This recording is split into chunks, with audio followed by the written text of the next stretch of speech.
I work for Kate as an event producer. Thank you so much for coming tonight and celebrating this remarkable book with us. Um, this evening we gather to celebrate this remarkable novel, one that speaks to the heart of war, migration, and the everlasting human search of belonging. This book is more than a work of fiction. It's a mirror held up the lives of countless people whose stories often go untold. I want to extend my sincere gratitude to Dr. Noor Hassan for gifting us this powerful literary fiction. Throughout your writing, you have created a character who feels deeply familiar to many Somalis across the globe and the refugees everywhere who grapple with the challenge of building their own identities while living between multiple countries, cultures, and histories. Your novel reminds us that behind every journey lies a story filled with grief, hope, with the loss and resilience. It explores the theme of home and memory, a family and legacy, elements that shape who we are and who we strive to become. This book is a testament to strengthen those who continue to search for a place where they truly call home or belonging. It's a reminder to all of us the importance of listening, honoring, and preserving those stories. My name is Sahal, follows the life of Sahal, a boy grown up in Somalia in the 1970s, whose peaceful childhood was shattered by the outbreak of civil war. He endures displacement, loss, and hardship of life as a refugee. As he moves between countries, he eventually settles in Europe. Sahal finds to rebuild his own identity, honor his past, and shape a future filled with hope, love, and purpose. Let me say a little bit about Dr. Noor Hassan. He's a UK-based author whose work explores themes of exile, identity, faith, and belonging. My Name is Sahal is his third book and first novel, marks his debut into literary fiction after two earlier works of nonfiction. Known for his reflective and poetic style, Dr. Noor Hassan's writing draws into silence, displacement, and spiritual depth of the Somali diaspora's experience through the essays, books, and storytelling. He weaves a narratives that bridge continents, generations, and capturing both the struggles and the resilience of migrant lives. So thank you so much for Dr. Noor tonight. Let me give the mic to you, so you can say a bit about the book and the journey and so many stories that you want to share with us. Thank you so much. Thank you. Bismillah, alhamdulillah, salatu wassalamu ala rasulillah. I think the mic's on. Yeah. Assalamu alaikum. Good evening, everyone. It's great to be here. First, I want to thank Kate for hosting us here tonight. The volunteers behind the scenes and all those work that went into this gathering. Second, I want to thank you, the audience, for obviously giving up a Friday evening, coming here in December night. I know some of you will have read the book so far, and some of you will be reading tonight. So I want to speak about the book in a way that does not spoil the story of the book, so I'll be very careful. But what I will do is I will want to share the world that you will find in this novel. A world that I think will perhaps maybe bring back a memory. As Obah said, my name is Sahal is my first novel. I wrote several other non-fiction books,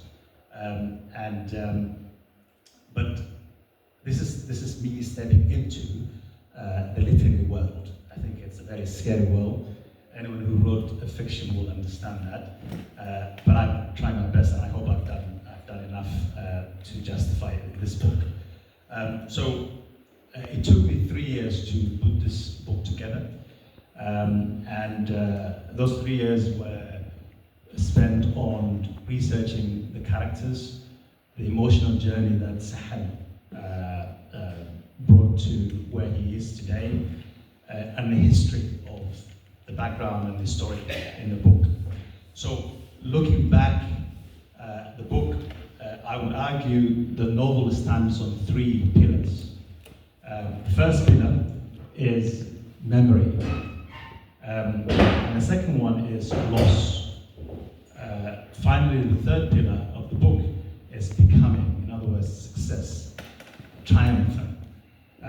First pillar, memory, is where everything begins. So Sahal remembers peaceful Somalia before the war, good schools, safe neighborhoods, long afternoons where every auntie acts like your mother, every elder is like your teacher, where memory becomes some kind of a choice.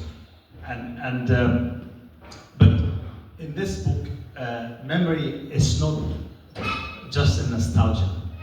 It is a contested, it's a political, it's psychology, it is philosophy. It's all about its identity, its self-preservation. It's also a selective, it's not universal, because Sahal tells what he wants to tell us. So he holds on to some memory, but he also lets go of some other memories too. And the second pillar of the book is loss. So loss in this novel is not again an abstract, it's not an academic, it's real loss. It's a father died in a hurry, it's a mother separated from her child, it's a neighborhood destroyed and now exists in the stories. It's a letter from loved ones that never arrives. So there's a lot of losses in there as well. So loss creates, in this novel, some kind of urgency. An agency of memory, and without loss in the book, memory becomes, it doesn't come very strong. It doesn't show up as a strong element, or it might even not exist in the book. Finally, the third pillar of the book is becoming. Obviously, I talked about memory, I talked about losses, but it's not all about gloom, it's not about victimhood, it's not about what I called self-orientalism or self-orientalizing. So it's about becoming as well. So becoming in this novel is it's actually looking forward to a rebirth of human spirit. It is after everything has been taken away. So it's the prayer mat, it's the Quran, it is the quiet practice of astaghfirullah al-azim. It's about choosing hope over despair. And therefore, it's also the belief that identity, and you'll see that in the book, can be stretched. We talk about all the time identity crisis, but Sahal argues that identity can be stretched without breaking it. Which means you can become, you can be both Somalian British, or Somalian American, or Somalian Swedish, Somalian Danish. You can rooted and open both ways. Also, becoming is an idea that home itself is somehow contested, because home, Sahal argues, is not where you or your parent were born. Home, he says, is a place where you can live with dignity and honor. So the place where you can live with dignity and honor, for you, that's a home. That's the argument of Sahal. Now, these three pillars support Sahal's life throughout the novel. And in many ways, actually, they describe the lives of many people in our community. Loss, memory, and becoming. So I hope the book gives space to those stories.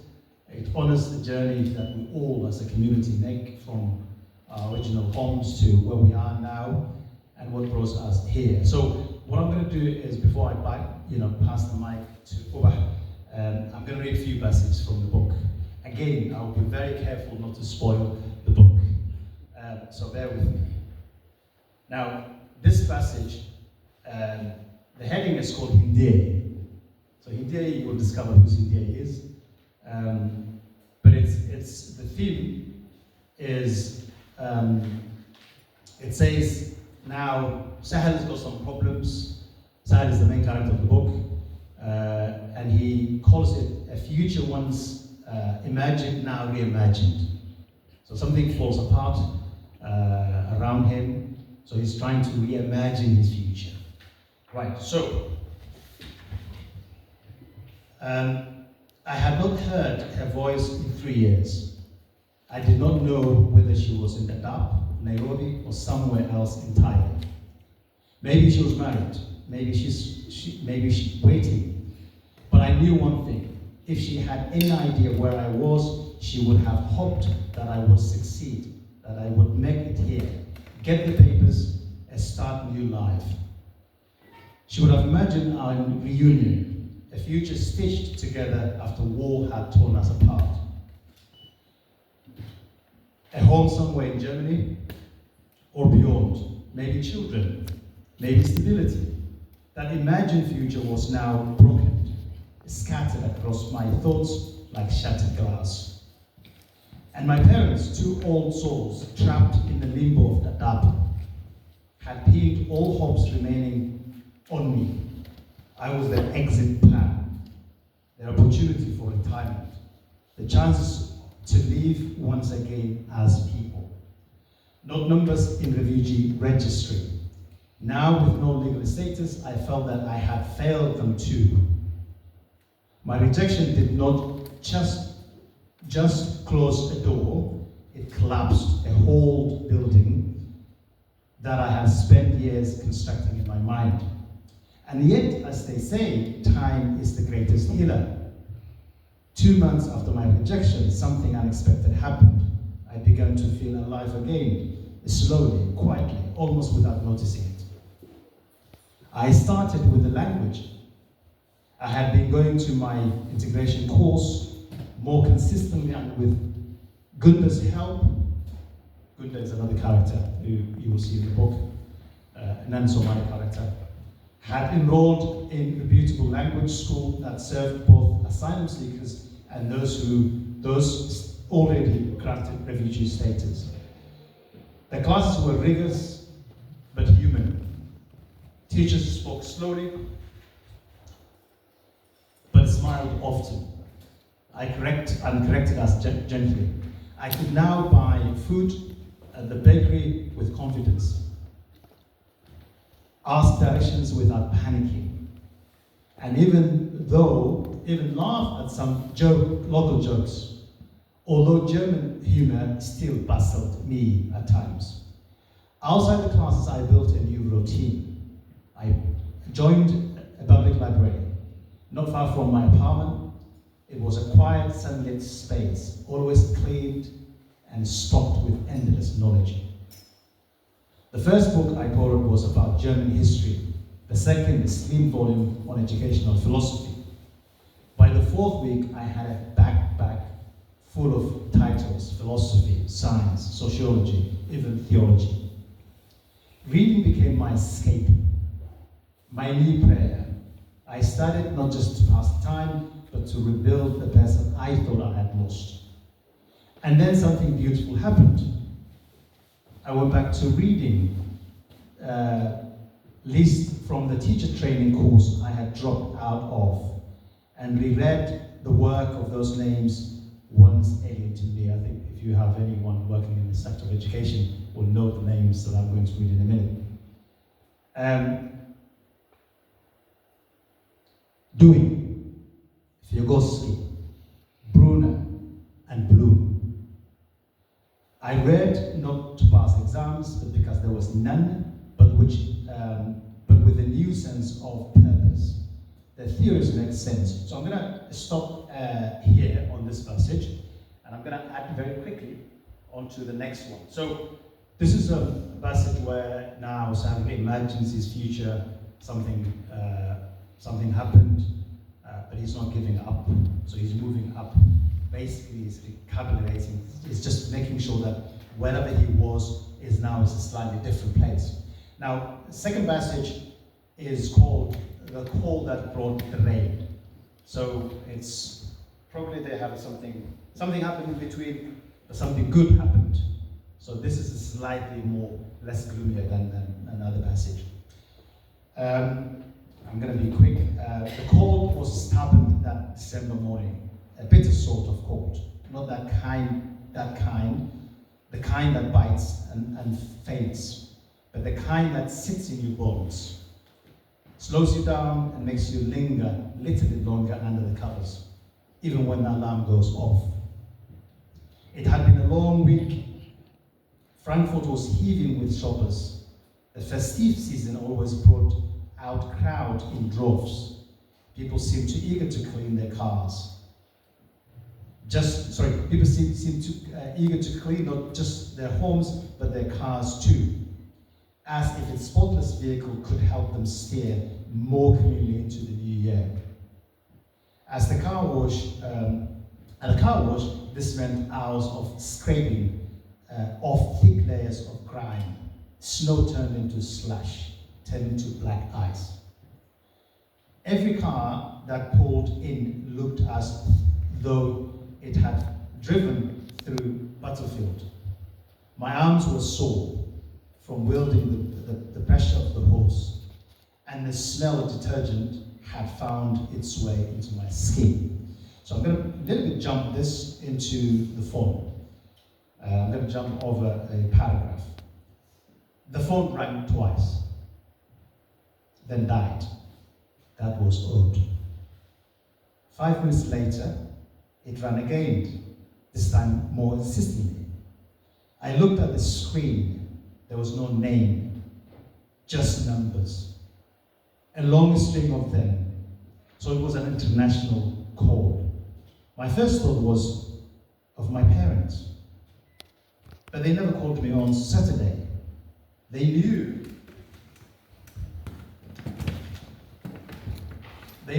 I worked long hours during the week, so Sunday were our time. Still I picked up. Hello. There was a pause. Then a voice faint, almost testing itself against the line. SAHAL. Yes, I replied, unsure. Something stirred. Something from a long time ago. It's Nuno. Do you remember me? The name tapped at a closed door in my mind. Then it cracked open. Nuno, Gududo's older brother. From primary school. Yes, he laughed. Relieved. Walal, how are you? Nuno, subhanallah. I remember you. How could I forget? How are you, brother? My heart quiet moment ago began to pace. He had been much older than me, already on his way to adulthood, when I was still at the primary school. But his young brother, Gududo, had been in my class. He was a quiet, studious guy, and had a mild limp from a bout of a childhood polio. He used to speak of Nuno as if he were a prince studying in a far-off kingdom. One day, he would say, he would come back. He would work for the Ministry of Agriculture.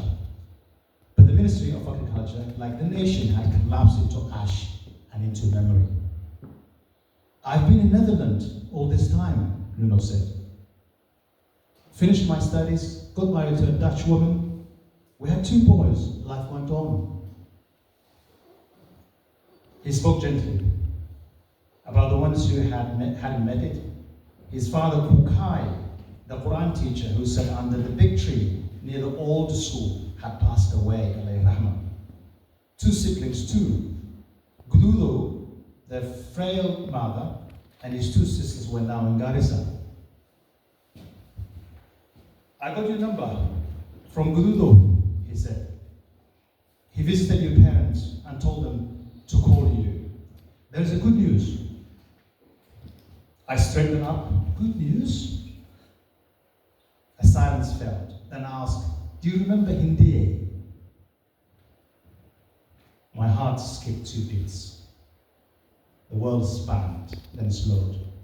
My chest tightened. Thoughts crashed into one another like waves into a storm. Is she dead? Did she marry? someone else? Is she in Europe? Dead or married, how could either be a good news? I didn't realize that I had not answered until he said, "Are you there, Sahal?" Yes, I'm here. I said, almost joking on my voice. He continued, his voice a little more certain now. Her family met to Finland, sponsored from Ethiopia. They have been a few months there now. Everything around me fell away. She's still in Addis Ababa. He went on. She was left behind to start with, but they say she's going to join them in the next few months. Then came